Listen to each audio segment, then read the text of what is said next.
Emprender es una forma de entender la vida y de cómo te enfrentas a las cosas, ¿no? Y desde luego que estás muy vinculado al tema de emprendedores, ¿no? Bien siendo uno de los fundadores de Iniciador, que vamos a hablar ahora de ellos, como con Bubok y una serie de empresas más, ¿no? Sí, yo creo que al final lo que a mí me gusta es fomentar el emprendimiento, ¿no? Yo creo que a mí, por ejemplo, no me educaron a emprender, sino a ser funcionario o a trabajar para otros, ¿no? Entonces lo que yo quiero es que al menos la gente se plantee que es una opción más, ¿no? Es decir, que también es posible emprender. No que todo el mundo sea emprendedor, que yo creo que es a veces lo que parece que se está predicando, no, sino que al menos se lo plantee como opción, nada más. ¿Qué ¿Cómo te contiene este nace libro? esa, Uy, perdón. ¿Cómo te nace esa idea de impulsar a la gente a emprender? Pues yo creo que surge un poco pues después de haber emprendido yo y ver lo duro y lo difícil que es, pues intentar ayudar a otros a facilitarles el camino, ¿no? Porque aunque sea duro y complicado, la verdad es que compensa muchísimo, ¿no? Es decir, yo por ejemplo ahora me costaría horrores volver a Empezar. trabajar para otros. Esto es como la droga dura. Ujú. ¿Qué ventajas has encontrado en emprender? Pues yo creo que la ¿Ser tu principal, propio jefe? más ser tu propio jefe es una, ¿no? Pero yo siempre digo que no he tenido peor jefe que yo hasta ahora, ¿no? Sino yo creo que es más ser dueño de las riendas de tu vida. Yo creo que es lo importante, ¿no? El hacer realidad tus sueños, ¿no? Yo creo que para mí es la mayor recompensa. En este libro imagino que vuelcas todas tus experiencias como emprendedor, ¿no? Ujú. Sí, porque no quería hacer un libro de consejos para emprender o de una doctrina, porque yo creo que hay demasiados libros ahora mismo sobre el cómo emprender, sino más lo que me apetecía era compartir las experiencias y las cosas que yo he ido aprendiendo estos años, ¿no? Y luego que cada uno pues elija la que les valen, ¿no? Pues eso, es más una vivencia o mi historia personal. Sobre todo porque la Fundación Iniciador habéis editado ya muchísimos libros con el tema de consejos, ¿no? Exactamente, por eso yo creo que ya libros de consejos y libros prácticos ya hay Y hay muchos. muchísimos. La propia Fundación Iniciador hemos hecho 3 o 4 y incluso en la web de Iniciador tienes vídeos pues con experiencias, contenidos buenísimos sobre cómo emprender, ¿no? Por eso yo creo que no era tanto mostrar la teoría, sino la práctica, ¿no? Sino la realidad del día a día de un emprendedor, que no solamente la parte empresarial, sino la personal, la familiar, etcétera, ¿no? Que tienes que equilibrar un poco todas esas partes. Cuéntanos un poco qué es Iniciador. Pues Iniciador, la verdad es que surgió en el 2007 sin más objetivo que juntarnos a tomar unas cervezas unos cuantos emprendedores y aprender unos de otros, ¿no? Lo que pasa es que fue creciendo, en el 2008 se hizo ya en 4 ciudades, en el 2009 en 20, 2010 en 40, bueno, y ahora estamos ya en 70 ciudades de toda España y en varias de Iberoamérica, ¿no? Entonces al final se ha convertido en un gran dinamizador de la gente que está empezando, que está iniciando la aventura de aprender. Nos juntamos cada mes en cada una de estas ciudades pues para aprender de un ponente que nos cuenta también su experiencia y luego hacer networking, es decir, hacer contactos y aprender unos O de sea que otros. una vez al mes os podemos encontrar en alguna ciudad de España. En Sí, todas, en en todas. todas a la En vez, es todas, en decir, por todas a la vez. ejemplo, en Madrid es los segundos miércoles de mes y luego en iniciador.com entras y ves tu ciudad y miras cuándo es. ¿Cuándo? Vamos. Me gusta que hables de networking, ya sabes que a mí me gusta mucho el networking, y me gusta que hables de networking principalmente porque te ha ayudado mucho en el libro, en tu vida en general, el tema de emprendimiento. Sí. Cuéntanos por qué es la base. A ver, yo creo que es aquello que esa frase que me gusta mucho, ¿no? Es decir, si quieres ir rápido, ve solo, pero si quieres llegar lejos, ve acompañado, ¿no? Es decir, yo creo que no ha habido nunca una gran empresa que haya montado una persona sola, ¿no? Entonces yo creo que para el mundo de los negocios necesitas ir Un equipo. acompañados, un equipo, gente más lista que tú, ¿no? Entonces la forma de encontrarla es yendo a eventos de networking donde puedes conocer a otros y donde puedas ayudar a otros, porque el networking primero es generosidad, es que a veces la gente piensa que es, a ver, conozco a una persona y a ver para qué me puede valer, ¿no? Y no es eso, ¿no? Es conocerla, ver cómo la puedes ayudar y, bueno, y crear relaciones. El networking es no coleccionar cromos, que es lo que aparece muchas veces, sino crear relaciones. Sobre todo por la parte de... Pero cuando tú vas a un evento de networking, por ejemplo, como iniciador, una edición de iniciador, luego pues tenemos la parte de networking con las cervezas, ¿en qué momento tú te empiezas a presentar a la gente y empiezas a contar tu proyecto? Yo creo que los eventos hoy día de networking con el propio iniciador ya están muy pensados Para que para surja, ¿no? facilitar esto, ¿no? Es decir, toda la gente que va ya va con ese mood, con ese estado de ánimo, ¿no?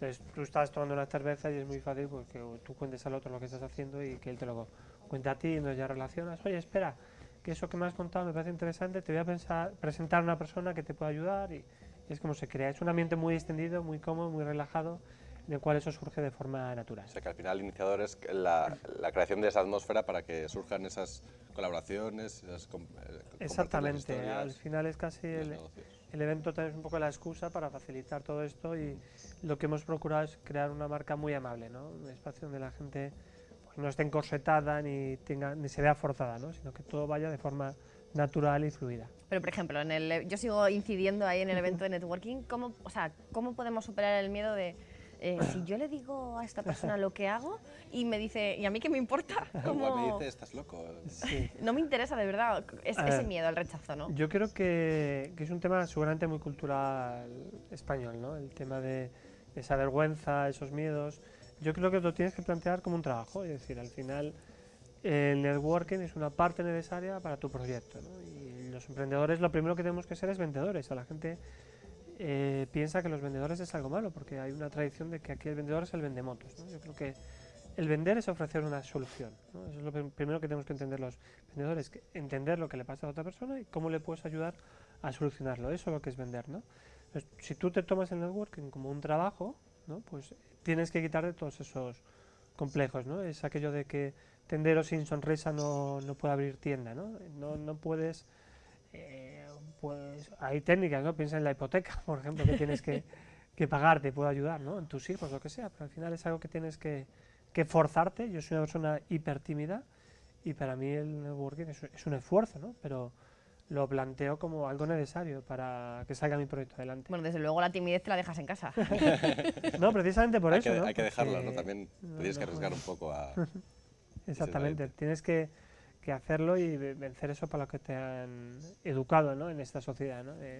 No digas lo guapo que eres. Bueno, pues sí, hay que decirlo. Y cuando haces una cosa bien, hay que decirlo y no pasa nada. Es que nos cuesta, yo creo que Nos mucho cuesta, trabajo, ¿no? Sí, Cuando sí. tú le preguntas a alguien, oye, ¿qué es lo que sabes hacer? ¿No? Y esa persona te puede decir, por ejemplo, en este ambiente, pues hacer entrevistas. Y poco después te dice, bueno, yo creo, bueno, yo más que creo, me dicen me cuentan que no lo hago sé mal. hacer entrevistas, ¿ves? Yo creo que también tiene que ver mucho, pues eso, la cultura que nos han enseñado de una falsa humildad, ¿no? Yo creo que... Sentir el ridículo. Exactamente. Yo creo que hay que entender que lo que hay que ser es objetivo. Entonces, si tú... Esto es lo que hago bien. Esto lo hago bien, o por ejemplo nosotros en Búho que nos han dado muchísimos premios a la innovación. Eso es algo que puede decir, oye, pues mira, hemos ganado los principales premios a la innovación y al emprendimiento en España. Pues eso es algo objetivo. Otra cosa es que yo ya me crea el mejor del mundo, que eso ya es más subjetivo, ¿no? Pero cosas objetivas como que es Búho, que es el líder de autopublicación en España, porque el 20% de los títulos se publican a través de Búho, pues eso es un dato objetivo y no pasa nada por decirlo. Y puedes ser humilde porque sabes que mañana puede venir otro y superarte, ¿no? Pero a día de hoy eso es el dato, ¿no? Yo creo que es lo que hay que entender. Ya que hablas de Bubok, cuéntanos un poco cómo se inició y qué significa, qué es lo que conseguís con Bubok. Pues mira, Bubok es una plataforma de autopublicación de libros, un sitio donde cualquiera puede publicar su libro de forma gratuita. Surge porque nosotros teníamos una editorial en la cual nos llegaban cada día unas 200 obras de gente que quería publicar con nosotros, ¿no? 200. 200. Y dijimos, oye, éramos una editorial absolutamente desconocida, ¿no? Y luego nos pusimos a preguntar y vimos que esa gente no es que quisiera publicar con nosotros, sino que lo enviaban a todas las editoriales que iban Y al encontrando, y ¿no? donde cayera. Y dijimos, oye, pues ¿por qué no damos la vuelta al modelo de negocio? En vez de crear una editorial que estamos publicando un par de libros al mes, vamos a crear una plataforma donde cualquier persona pueda publicar y que sea luego el gran público el que decida qué es bueno y qué no es bueno, ¿no? Y así surge un poco Búho para ayudar a hacer realidad el sueño que muchas personas tienen de publicar y que luego pues sea internet y la gente la que decidan qué cosas son buenas o no, ¿no? ¿Qué talento tenías tú para lanzarte a emprender con Bubok? A ver, talentos varios, porque hace falta varios para emprender. Yo creo que por destacar algunos, el primero sería el de rodearme de gente más lista que yo, ¿no? Yo siempre he procurado de juntarme de personas que me complementen y que me hagan más grande, ¿no? ¿Eso es falsa humildad? No, eso no es falsa humildad. Esa Eso lo es decía, la objetividad que decías, es ¿no? objetividad. Es decir, Si hay tú gente miras más los lista que yo, currículos, me voy a acercar a ellos. si tú y miras me los irá bien. currículos de mis socios, son mucho mejores que los míos. De hecho, uno de los premios que me dieron, que fue el premio directivo Plus del año, el premio lo concedían a rodéate de los mejores, ¿no? Entonces, ¿por qué eso es importante? Lo decía Ogilvy en un ejemplo, él cuando contrataba a un nuevo gerente para una nueva zona, les regalaba una matrioska, ¿no? Y decía, oye, si contratas a gente más pequeñas que tú, acabarás creando una empresa de enanos. Si contratas a personas más grandes que tú, acabarás creando una empresa de gigantes, ¿no? Entonces yo creo que esa es una de las claves. Y otra es la perseverancia, ¿no? Yo creo que ser muy pesado, insistir y estar ahí siempre a la lucha. Entonces, como consejos, rodearte de gente más lista que tú y ser perseverante. Exactamente, y pasión, O lógicamente. sea, si te rodeas de gente más lista que tú, es que hueles el talento a distancia. Puede ser, yo creo que no solamente el talento, sino la compatibilidad de valores, que yo creo que es algo que se habla poco, sino no solamente tiene que ser más listo que tú, sino que tiene que ser compatible en valores contigo. El tener socios es algo muy parecido a una relación de pareja, pero sin sexo, ¿no? que alivia tensiones, pero con los socios tienes que dialogar mucho más que con una pareja. Pero emprender con socios, elegir bien los socios o emprender en solitario, ¿no? Porque hay muchos iniciadores, que yo he ido como asistente, sí que hablabais de todo el tema de que, bueno, que hay que tener muy claro el divorcio antes de la boda, ¿no? Porque ¿qué pasa cuando los socios ya no quieren estar? El porcentaje del accionariado, quién toma las decisiones. Elegir un socio es una tarea difícil, ¿no? Pues yo creo que el ejemplo de la pareja vale También. estupendamente, ¿no? Es decir, elegir una pareja que te acompañe toda la vida es ya complicadísimo, por no decir misión casi imposible, ¿no? Entonces es aquello de que en ambos casos vale ejemplo. ¿Tú qué prefieres hacer las cosas solos o conjuntas? Bueno, pues conjuntas porque conoces gente por lo menos, ¿no? Entonces tiene sus ventajas, ¿no? Es decir, el conseguir gente que te acompañe en esta dura aventura de emprender es mucho más agradable, ¿no? Porque es suficientemente duro el camino como para hacerlo tú solo. Yo siempre prefiero hacer las cosas con gente. Por eso habláis de la soledad del emprendedor, ¿no? Sí, porque hay cosas que no puedes compartir con tu pareja, a veces ni siquiera con tus socios, con tu familia, con tus amigos. Yo, cuando tomo las cervezas el viernes con mis amigos, ellos están pensando en el cabrón de jefe que no me sube el sueldo y yo estoy pensando cómo pagar las nóminas del mes que viene, ¿no? Al final es cosas que son difíciles de compartir. ¿Cómo se compagina eso?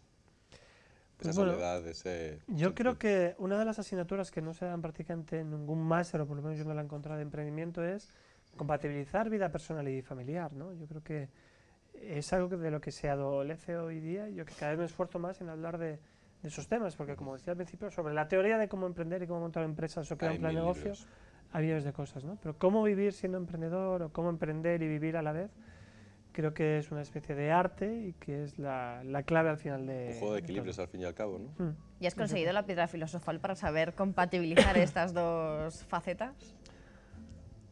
La piedra filosofal no, pero sí creo que la clave tiene que ver con ser muy consciente de lo que estás haciendo en cada momento, ¿no? Es decir, no se trata de desconectar, sino de vivir íntegramente en esa situación. Ahora estoy con vosotros aquí en Iberoamericana TV y estoy disfrutando pues de este momento, ¿no? No estoy pensando en lo que me espera después o de lo que tengo de antes, ¿no? Yo creo que eso es por ahí donde va. Es como disfrutar hijos. Un poco de cada momento, todo lo que tiene en su... Sí, pero por ejemplo, un emprendedor que es como no tienes horarios porque realmente tu proyecto te gusta tanto que te absorbe, ¿no? Entonces, es un poco esclavizado también, un poco siempre pendiente de todos los detalles. Exacto. Y siempre hay problemas. Eso siempre que tengas a alguien esperándote en casa, eso va a ser siempre una fuente de conflictos, ¿no? Pues ahí está ese arte que decía antes, ¿no? Por ejemplo, si sabes que un día vas a trabajar muy tarde, hasta muy tarde, pues no pasa nada porque te escapes a comer a casa, ¿no? Es la ventaja que tiene ese emprendedor, o que a lo mejor esa semana has estado a tope, pues a lo mejor te tomas el lunes y el martes libre, ¿no? Es un poco... Saber jugar un poco jugar con con los eso, tiempos. esos son equilibrios, ese funambulismo que tienes que hacer. Y es posible eso. Es posible, es posible. Difícil, pero Difícil, posible. pero posible. Es como, bueno, es como contar hasta 10 millones. Bueno, es difícil, pero se puede. Es ponerte. No es Hombre, no es muy fácil contar, de 3 en 3 ya se nos empieza a complicar la cosa. ¿Y cuáles son las principales dificultades que tú te has encontrado? A la hora de emprender, pues muchísimas, ¿no? Yo creo que... ¿Las incluyes en el libro? Sí. ¿no? De hecho, es un libro, como decía, muy sencillito, muy práctico, anotando incluso algunas de estas lecciones. Por destacar algunas, seguramente el tema de la elección de socios, es decir, aunque yo la haya conseguido, no es fácil gestionar a los socios y gestionar el personal. Yo creo que al final la parte más complicada es la de personal, porque al final la cacharrería o los programas, eso se acaba haciendo, la tecnología se acaba solventando, ¿no? Pero gestionar personas, yo creo que sin duda la parte más complicada del negocio. Oye, una de las cosas que yo he estado observando es que hay muchos jefes que terminan siendo deshumanizados por sus empleados. Yo creo que al final... Es una pregunta complicada, pero Sí. pero sí que, o sea, al principio es una relación cordial, pero cuando ya empiezas a trabajar para esa persona, parece como que ya empatizas menos con tu jefe, Ya deja cómo de ser- deshumaniza más con él. ¿Cómo se gestiona eso? Yo creo que ahí hay una labor complicada, ¿no? El tema de no mezclar afectos y relaciones en lo que es la parte empleado-jefe, digamos, ¿no? Porque la puedes tener que despedir, ¿no? Y entonces, si no eres capaz de luego gestionar eso, es complicado, ¿no? Es decir, las emociones personales nunca deben influenciarte en las decisiones empresariales, ¿no? Porque si no vas a gestionar una guardería, ¿no? Y aquí se trata más de... Es un equipo profesional de cualquier deporte, me da igual que digas baloncesto, fútbol, etcétera, ¿no? Es una relación de, bueno, entrenador-jugador, ¿no? Es decir, oye, te exijo tal Es un por ti equipo y por y tus una jerarquía compañeros. y hay que mantener Exactamente, yo creo esa que es la distancia. misma relación. Pero es fácil dejarse las emociones en casa cuando uno va a trabajar. No es fácil, por eso tienes que aprender y por eso a veces tienes que poner esas barreras, ¿no? Para que te sea más sencillo, pero lógicamente no es nada fácil. ¿Cómo se imponen esas barreras? Pues yo creo que sabiendo qué es lo que corresponde al ámbito laboral y qué es lo que corresponde al ámbito Más personal. personal, ¿no? Yo creo que al final, incluso barreras a veces físicas, yo creo que el tema de los despachos a veces simplemente sirven para entender eso, ¿no? Que hay una barrera, no un nivel de que uno sea mejor, otro peor. Sino No, distancia, un poquito sí, de... es una distancia, yo hago mi labor y tú haces la tuya, entonces aquí nos atenemos a lo que tenemos que hacer y tenemos que tener una relación profesional que está basada en una serie de valores y una serie de cosas, ¿no? ¿Es quizá la parte más difícil de la parte empresarial la gestión del personal?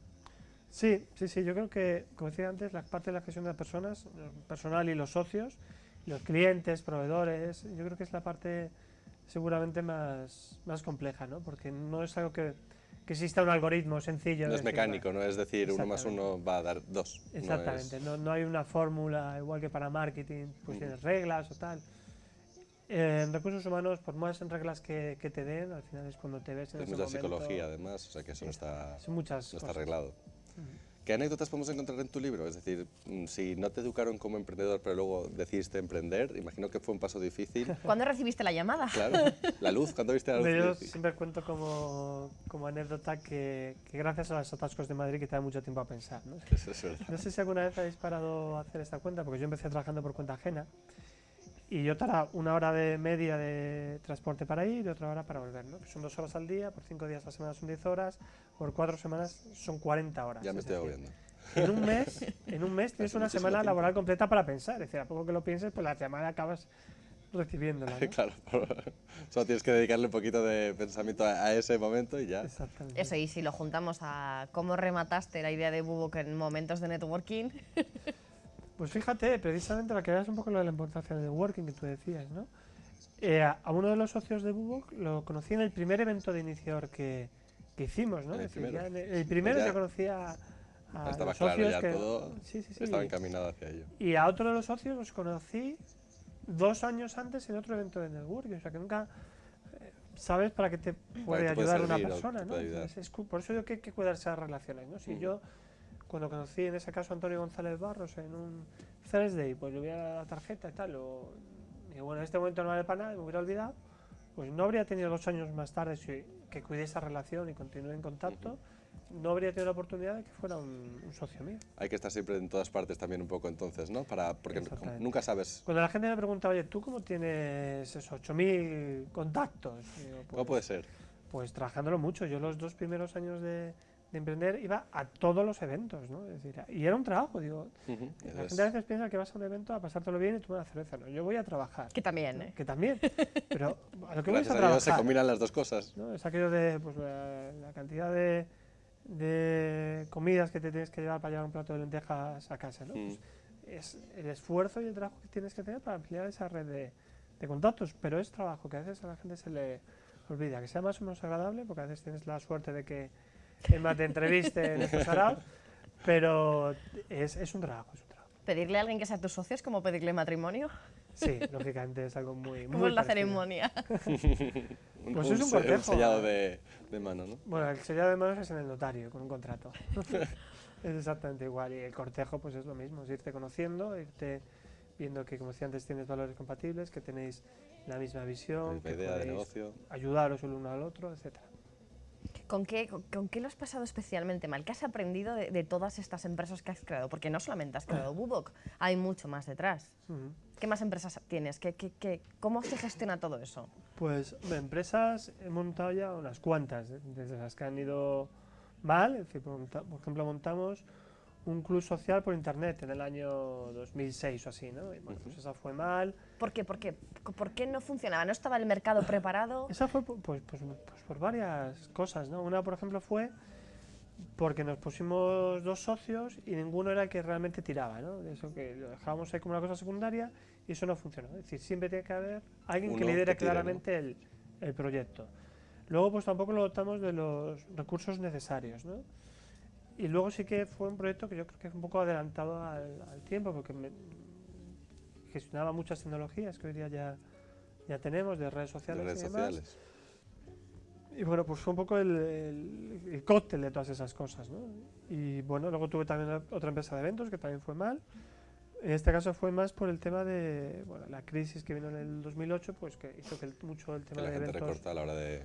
bajara, y además a mí yo ya dejé un poco de gestionarla y la persona que lo estuvo llevando pues no lo llevó conforme había que llevarlo y tampoco fue muy bien, ¿no? Y luego pues otras empresas que han ido mejor, como Influencia, que es una empresa de marketing y gestión de marca digital, digamos. Medios y Redes, que es una empresa de blogs, y bueno, Bubo, que es seguramente el más conocido, El ¿no? buque insignia que llaman. Y sí, y cosas aprendidas en todo esto, pues hombre, yo diría que ir gestionando un poco las cosas según van viniendo, ¿no? Porque al final es muy difícil, por más plan de negocio que hagas, los planes de negocio nunca se cumplen, no ha habido ningún negocio, por arriba o por abajo, puede ser por mejor o por peor, pero tienes que tener la habilidad de ir adaptándote a cómo van los vientos. Y por ejemplo, hasta cuando plan de negocio intentamos cumplirlo, vemos que no lo cumplimos, ¿hasta cuándo es bueno endeudarse? ¿Cuándo tenemos que decir ¿Cuánto tiempo hay que aguantar? No funciona, no Sí. funciona, no puedo seguir endeudándome? Igual que digo que tener socios es muy parecido a una relación de pareja, el tener la empresa es tener los hijos. Yo creo que montar una empresa es muy parecido a tener hijos, hay muchísimas analogías, excepto una, que es que a una empresa, si te sale tonta, tienes que matarla. Vale, así de claro, es decir, y tienes que saber cuando una empresa no funciona y acabar con ella. Como muchas veces el amor de padre nos ciega, es muy bueno rodearte de asesores, ¿no? Que te dicen, oye, es que el niño es muy feo, pues te ha salido feo, pues ya está. Déjalo estar, no sigas insistiendo, Insistiendo, ¿no? Entonces yo creo que es bueno que te rodees de gente. El hasta cuándo es muy difícil de saber, ¿no? Porque hay empresas que y llega un momento que por la asegurancia salen, pero hay otras que por más que perseveres, no. Entonces, cuando hay mucha gente y muchos síntomas, no sé qué, pues tienes que estar atento. El momento justo es otro arte. Claro, porque es como un poco la forma de decir, no, es que a lo mejor le falta madurez o me falta ¿sabes? Un poquito modificarla, esperar un poco más. Pero claro, llega el momento en el que no puedes esperar indefinidamente. Por ejemplo, 3 años, 4, ya es mucho, depende de tus recursos. En los 2 primeros años, la gran mayoría de los negocios se suelen ver si van bien o mal. En los 2 primeros. Sí, los 2 primeros años yo creo que es más o menos donde se ve. Hay algunos que tardan a madurar hasta 5, ¿no? Bueno, pero en 2 años yo creo que, por fórmula general, ya te digo que esto puede valer para el 80-90% de las empresas, puede más o menos valer. Hay algunas que a los 3 meses ya lo ves, que eso no va para ningún lado, ¿no? Y algunas que hasta los 10 años no lo ves y realmente ¡pum! Pero para esperar 5 años tenemos que tener un pulmón financiero exageradamente importante. Por eso tienes que tener claro también cuál es tu capacidad y cuál es el periodo mínimo. Yo lo que pensaría es de otra manera, es decir, cuál es lo mínimo que tengo que esperar para ver si funciona o no y si tengo la capacidad para aguantar hasta. Claro, tú lo piensas mucho antes, ¿no? Mientras estás creando toda la idea. Y hoy día, afortunadamente, hay muchas tecnologías de desarrollo rápido que te ayudan a crear un prototipo o lo que sea, salir rápido al mercado y escuchar a los clientes, ¿no? ¿Cuáles son los grandes errores que tú has visto a lo largo de estos casi 6 años de la Fundación Iniciador que rodeaban a los emprendedores que estaban allí? A mí hay uno que me gusta mucho y es el de no existe nada como lo nuestro en el mercado. Es decir, si en un mundo de cerca de 7.000 millones de personas a nadie del mundo se le ha ocurrido algo como tú, es que es una mala idea 100%. Seguramente. ¿Vale? Si no tienes competencias que no has leído lo suficiente, ¿no? Exactamente, no has investigado suficiente. Estamos en un mercado súper global, que todos tenemos el mismo acceso a la información, entonces tenemos más o menos capacidades similares. O sea, que es muy difícil que no haya personas en otro lado del mundo pensando en montar algo similar, ¿no? Y al final lo que tienes que tener es capacidad de innovación para hacer las cosas un poquito de forma diferente, ¿no? Entender que no basta tener una idea, que a veces piensas, se me ocurre una idea, no. Una idea no va a ser ningún lado, tienes que tener miles de ideas, ¿no? Es decir, sobre esa idea, cómo hacer muchas cosas y ir cambiando. Yo creo que es uno de los errores más clásicos, el del ego de... Yo tengo una idea y es la mejor y no se ha hecho nunca, ¿no? Exacto. ¿Pero qué porcentaje tiene de valor la idea dentro de la empresa? ¿O es más la ejecución, es más la idea, que la idea sea buena? La idea es importante, tienes que tener una buena idea de base, pero es más importante el equipo y la ejecución, ¿no? Yo creo y la comunicación de esa idea a la venta. Yo creo que prefiero tener una idea normal, con un excelente equipo, que una excelente idea con un equipo mediocre. Porque al final el equipo es lo que Que puede tiene que hundirla. ejecutar y plasmar. ¿A qué perfil de consumidor le recomendarías tu libro? Pues yo creo que hay varios perfiles, ¿no? Uno, pues aquel que tenga esa inquietud de montar su empresa y su negocio, que yo creo que le puede ayudar. Luego están esos emprendedores que quieren ir aprendiendo a conciliar su vida personal y familiar, ¿no? Porque ya también Hombre, a través del ejemplo, algunas es cosas, cuando ¿no? más... Y luego, pues, gente que no tenga por qué ser emprendedora, sino que quiera tener una actitud de emprendimiento hacia la vida, ¿no? Es decir, emprender es un adjetivo y puede ser un trabajador por cuenta ajena, un funcionario, una ama de casa o un jubilado puede ser un emprendedor, ¿no? Es una forma de entender la vida y de cómo te enfrentas a ella. En vez de estar quejándote, pues buscar soluciones, ¿no? Yo creo actitud, quizá, más que positiva. a todos los que quieran tener esa actitud es un libro que seguro que les va a gustar. Pues señores, quédense bien esta con su reflexión, nombre, sí. La aventura de emprender, de Ángel María Herrera. Oye, pues muchas gracias por estar Muchas aquí con gracias por hablar de nosotros, todo ¿no? esto. Sí. Yo creo que, Gracias a Patrick, vosotros. te estoy viendo con más ganas de emprender Sí. que nunca. O de acabar una novela y publicarla en Moodbook, que también. Será un placer, encantadísimos. Gracias por Muchas estar aquí gracias con por estar con nosotros. nosotros. Nosotros nos vamos a la publicidad y a la vuelta hablamos de la gestión de recursos humanos, de las reformas laborales y de cómo nos están afectando a todos. Hasta ahora. Hasta ahora mismo.